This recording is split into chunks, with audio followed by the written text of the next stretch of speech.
ইসলাম Nobel সংগ্রামের উপস্থিতি বাংলাদেশে আজকে দাঁড়িপাল্লার গণজোয়ার সৃষ্টি হয়েছে। জুলাই পরবর্তী পরিবর্তিত বাংলাদেশের মানুষ আর কোন তন্ত্রমন্ত্রে বিশ্বাস করে না। তারা বলছে 54 বছর ধরে আমরা অনেক দলকে ক্ষমতায় দেখেছি, এবার আমরা দাঁড়িপাল্লাকে সংসদে পাঠাতে চাই।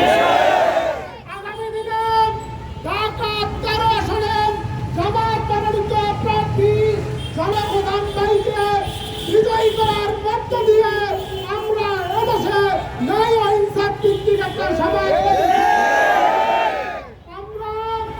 আমি জামায়াত ডাক্তার শফিউর রহমান ভাইকে আশ্বস্ত করতে চাই, ঢাকা 13 আসন জামায়াতকে দাঁড়িপাল্লাকে বিজয়ের মাধ্যমে আপনাকে আমরা উপহার দেব সেজন্য আমাদেরকে শ্রম গান একসাথে করে আমাদেরকে সময় দিতে হবে। ইনশাআল্লাহ